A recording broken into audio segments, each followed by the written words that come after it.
So real quick, let's talk about Tavern because you're one of the few people in San Jose doing it.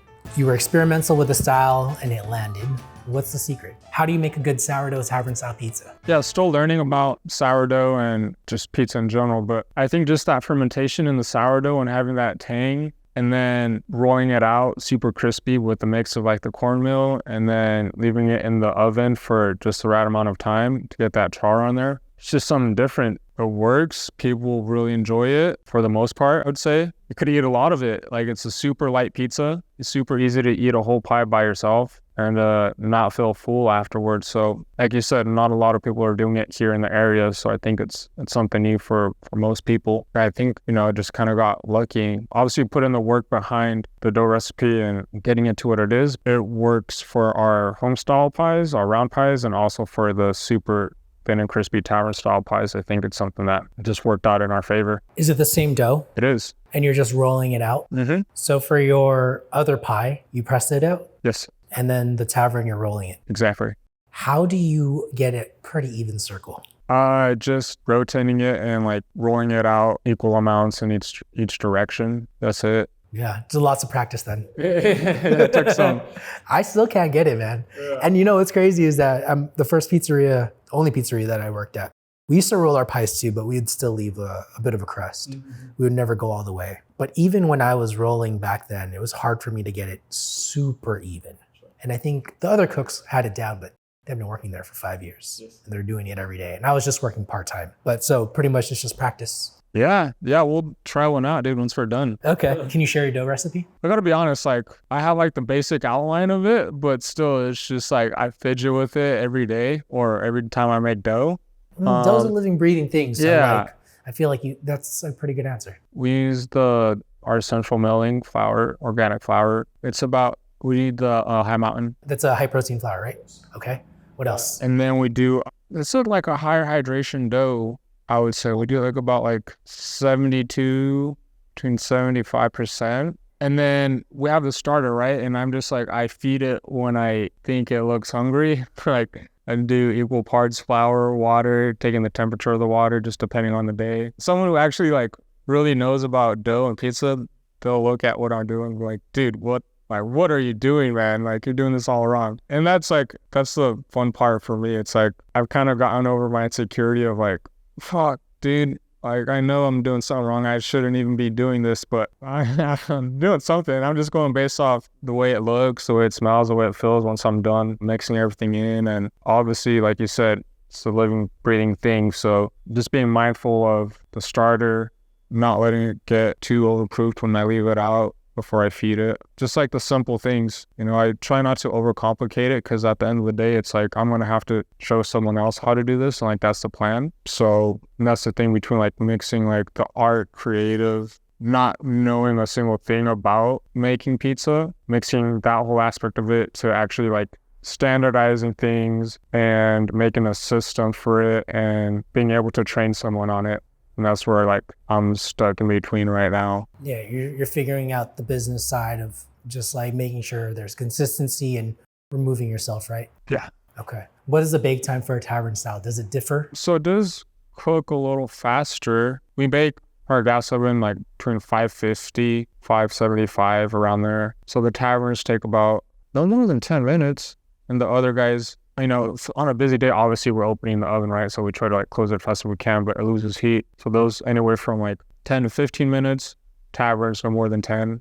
Do you use the screen for the tavern style? Yes. What do you think sells more? It's funny you mentioned that. I feel like just this past week, we've been doing more taverns than usual. And it's not promoted all crazy. Like it's not even on our website or on our signs outside. I do have like a little like option on our paper menus like, hey, like you can order a tavern style, like super thin and crispy. But like I said, like a lot of folks don't even know what that means until we bring it out and they're like, oh shit, like this is what it is. And then obviously I try to explain the whole like history behind it, like how it's from Chicago and this is why they made it this style. So you could like, quick snackable meal between beers and like that whole thing. So yeah, when people see it, they're like, oh shit, what's that? And then from there, they'll just like, the next group will order it. They're like, oh, I want that. I love it. And I'm wondering, does it travel well if people order it to go because it's thinner? You know what? I had a leftover couple slices the next It was the next day, and I didn't even heat it up, and it was like still crispy and like, yeah.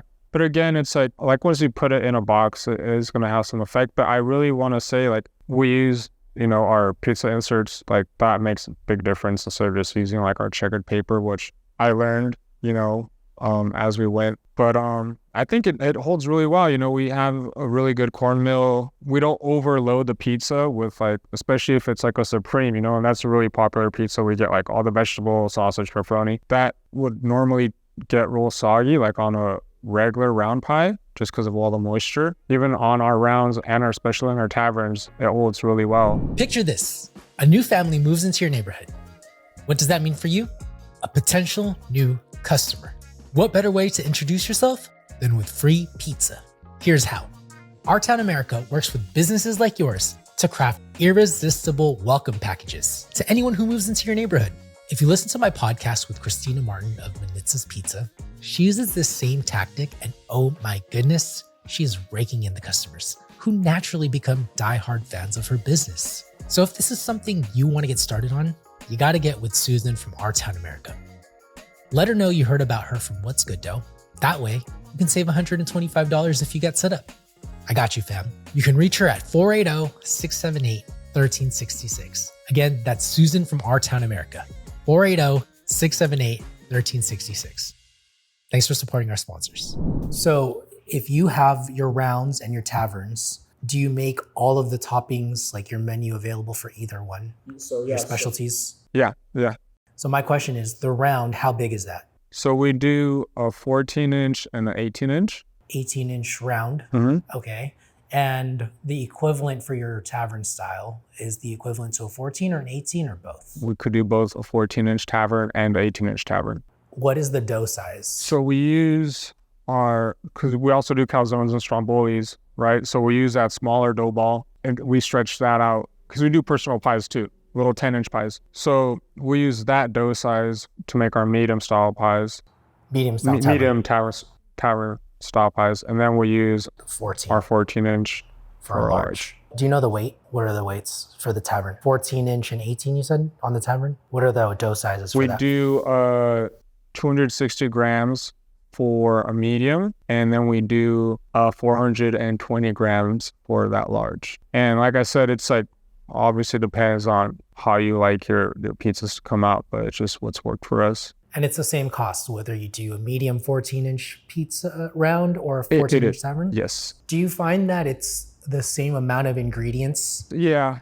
As far as like the cheese, we tend to put a little bit more sauce on the taverns, even though it's a thinner crust, just because it's like it crisps up pretty fast in the oven and I don't want it to over dry. Okay. Yeah. So I'm even messing around with like doing like the cheese first and then the sauce on top and just like playing around with it. And actually I made a pie a couple days ago where it's like, instead of doing the shredded cheese, we did the sliced cheese with the sauce on top and then our sausage, pepperoni, mushroom, and like incredible. Yeah, it was super good. So, and then you could better manage the sauce. And like if there does happen to be like a thin spot on the crust when you're stretching it out, put the cheese over it and then you could manage it with the sauce on top and then it still holds really well and it doesn't fall through. But then like more sauce, but then I would almost imagine the cheese is about the same. Yeah. Yeah. Yeah, the cheese is about the same. Even though it goes all the way to the edge? Yes. What about toppings? So it depends on the toppings. I guess my question overall is, which is a more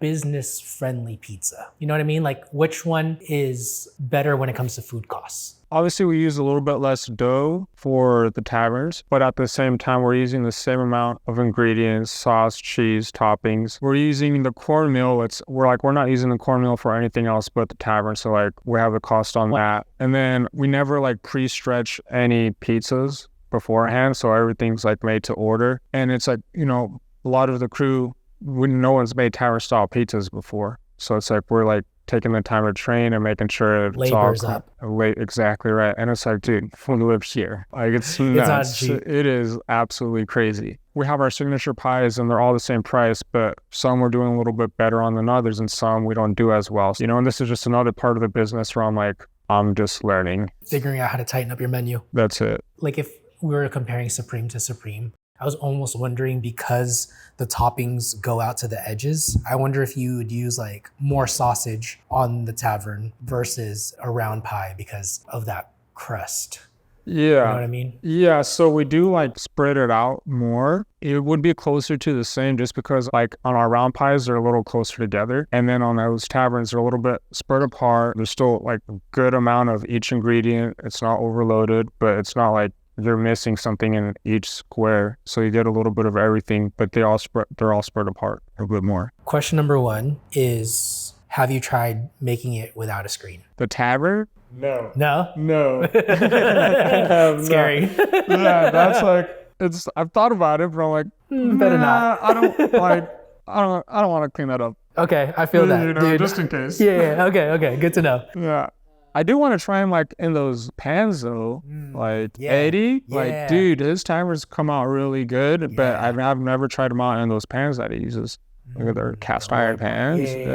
Yeah, he has one where it's like half open. Yeah. Yeah, this based off of the Star Tavern pizzas, where they would just slide the pan in there, and then when it's done, they would basically just throw the pizza in there from the pan and it just slides off without having to like use a spatula to take it out. Exactly. That's cool. And for that extra crisp. And those Lloyd pans or whatever, the pans are really good for just kind of getting an even coloring. And final question, as we wrap up, what is your best tip for pizza maker looking to do tavern? Tavern-style pizza is a little more forgiving as far as like stretching it out and whatnot. But I think it's just like the trouble you're having, like how do you get them like round? It's like just, you gotta treat every part of that dough like equally pretty much. Like you can't stretch it out too much one way and not do it the same the other. And then you gotta know when to stop using the pin, because if you just like overdo it, and then you try to like lean it on the screen, it's gonna tear. So it's like, I still leave a little bit enough of the dough on there. So it's like, once I go to pick it up, I still stretch it some with my hands and then I lay it on. So it's like, I'll roll it out, not completely super thin, but close to it. And then once I pick it up, stretch it some with my hands, like super nimble, super soft, and then put it on the screen. So then that's like coming out right. Damn, that was good to hear. Do you dock it? No. Okay. See, that was a great tip. Yeah. Thank you for that. Yeah, we'll try it out right now. All right. Thank you for being on the show. Thank you, man. Dude. What a blast. Appreciate you, brother. Keep it up. Thank you. Thank you for listening to the What's Good Dough podcast. Make sure to check out the show notes where you'll find links to my Patreon, email list, and the links to all my sponsors. You'll also find the contact info for today's guest too. Before we sign off today, I'd love it if you could support me by rating and reviewing this show. It helps so much when it comes to growing the show. Also, please share this episode with a friend, family member, or fellow pizza baker, especially if you think it'll add value to their lives. You can copy the link to this podcast and send it on over to them, or you can even share it via social media. If you do that, please tag me. I'd greatly appreciate it. Last but not least, I'd love it if you subscribe to the show. That way you can get notified anytime there's a new podcast. I appreciate you for listening. I love you. Till next time. Peace. Hey, home pizza makers. What's good, dough? It's time for you and me to partner up together and make pizzas for good. How do we do that? You and I will be doing pizza parties nationwide to raise money for Slice Out Hunger. And yes, it is starting now. So if you want to be a part of my team and make pizzas for good, you can register to be a part of Team What's Good Dough. And yes, it is welcome to all bakers, whether you're just starting off or you're a seasoned Papa Pro. Let's make pizza for good together. Are you the type of listener that wants more content? Do you have suggestions for the type of content that's being made? Maybe you're the type of person who wants to support me as a creator. Well, I'm here to announce that I have started a Patreon. A number of you have been asking about this ever since I started podcasting in 2020. And I'm finally committing to the process of creating a Patreon. I want to create some episodes that are raw, unedited, give my thoughts. I also want to provide bonus content from the episodes that didn't make the final cut. And finally, I want to just have open communication with the listeners. And I promise that if you reach out to me via the Patreon, I'll get back to you as soon as possible, because I know you're going the extra mile to support me, and therefore I'll go the extra mile to support you. So whether you're interested in more content from me or you just want to support the team over at What's Good Dough, check out the link to my Patreon in the show notes. I'd greatly appreciate it if you signed up. Thank you so much for supporting me.